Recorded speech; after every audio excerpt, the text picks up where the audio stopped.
نحمده ونصلي على رسوله الكريم أما بعد فقد قال الله تبارك وتعالى في القرآن المجيد والفرقان الحميد أعوذ بالله من الشيطان الرجيم بسم الله الرحمن الرحيم ذلك الكتاب لا ريب فيه هدى للمتقين وقال النبي صلى الله عليه وسلم خيركم من تعلم القرآن وعلمه الہی رحمت اسلام کے سامان پیدا کر الہی رحمت اسلام کے سامان پیدا کر دلوں میں مومنوں کے خلفت قرآن پیدا کر اسٹیج پر ہونے کے فروز بزرگان دین اور حاضرین عظیمت آج کے اس محفل میں آج کے اس مبارک اجلاس میں میرا موضوع سخن دنیا کے سب سے پاک و مقدس کتاب قرآن پاک ہے ہمیں چٹے سورت کی طرح یقین ہے کہ اس کا ایک حرف سچا و صادق ہے اب قرآن پاک جس کی زبان مقدس اور بیان مقدس اور جب فصاحت و بلاغت کا ٹھانے ماتا سمندر ہے اور جس کے متعلق ارشاد ربانی ہے قرآن و کتاب ہے جس کے صادق اور برحق ہونے میں کوئی شک و سوال نہیں اور جس کے بارے میں تفسیر کی سارے اللہ صلی اللہ علیہ وسلم کے ارشاد فرماتے ہیں خیر من تعلم القرآن وعلمه کہ دنیا کا سب سے بہتر وہ شخص ہے جو قرآن کو سیکھا دوسرے کو سکھائے دعا کی نوجوان دوستو یہ قرآن ہے جو رہتی دنیا کے انسانوں کے ہدایت و رحمت ہے یہ قرآن ہے جس نے رسول اللہ صلی اللہ علیہ وسلم کے رسالت و حساب بخشا ہاں یہ قرآن ہے جس کی برکت سے جنات و شیاطین آسمان پر جانا بند ہوا یہ قرآن ہے جو سچائی اور امانت داری کا درس دیتا ہے یہ قرآن ہے جس کی بدولت عمر فاروق رضی اللہ تعالی عنہ کی ایمان نصیب ہوا آج کے اس نازک دور میں ایک کلام کا فضل سمجھا جاتا ہے اس کے الفاظ رکھنا میں حمامت بتلایا جاتا ہے کہا جاتا ہے کہ اس کے الفاظ رکھنا اب بے سمجھے پڑھنا بے سود ہے لیکن افسوس اس قرآن پاک کے بارے میں ہمارا ایک حال ہے کہ جس کے بارے میں شاید صاحب کہا جناب محمد رسول اللہ صلی اللہ علیہ وسلم ارشاد فرماتے ہیں اقرا وارتقي ورتل كما كنت ترتل في الدنيا فان منزلك عند الاخره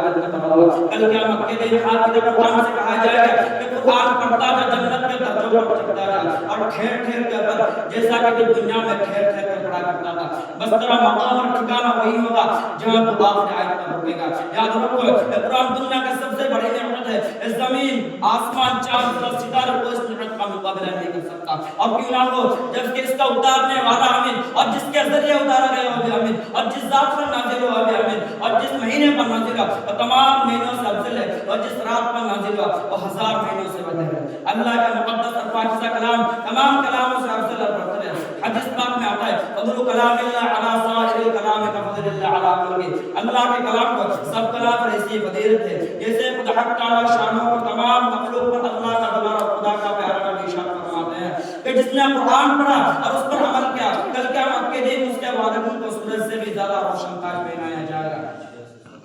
ذرا غور کرنے کا مقام ہے جب والدین کو اس طرح قدر انعام سے نوازا جائے گا تو خود پڑھنے والا کا مقام اور مرتبہ کیا ہوگا حضرات قیامت کا میدان ہوگا اور ایسے 10 آدمی جن کے لیے جہنم واجب ہو چکے ہوگے حافظ قرآن اپنے رب کے بارگاہ میں شمارش کرے گا پروردگار عالم اس کی شفارش قبول فرمائے گا اور ان کو حافظ قرآن کی برکت سے نجات عطا ہوگی مرسوخ افسوس محترم دوستو قرآن آیات زبان و مکان میں زندگی آئی قرآن آیات مذہب اسلام پھیلا قرآن آیات مردہ قوم زندہ ہوئی قرآن آیات باطل کا لہراتے جھنڈے ٹوٹ پڑے قرآن آیات کفر و شرک کم توڑ دیا قرآن آیات شرافت و عزت ملی قرآن آیات توحید و ایمان ملا قرآن آیات دوستو سب کچھ ملا اور افسوس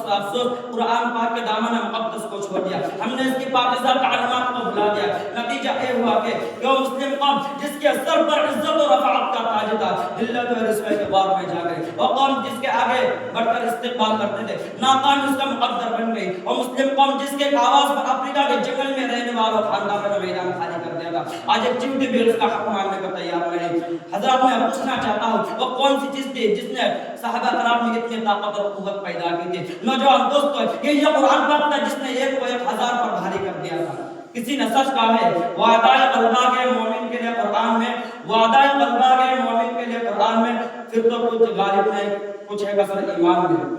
ادب حضرات اگر ہم ماضی کے طرح حال و مستقبل کو روشن عطا بنانا چاہتے ہیں تو قرآن پاک کو سینے سے لگانا ہوگا اور اگر ہم چاہتے ہیں کہ دنیا کا سر ہمارا آخرت بھی سوار جائے تو اس کی تعلیمات پر عمل کرنا ہوگا اسی اسی بات میں اپنی تقریر کو ختم کرنا چاہتا ہوں. وعلیکم السلام.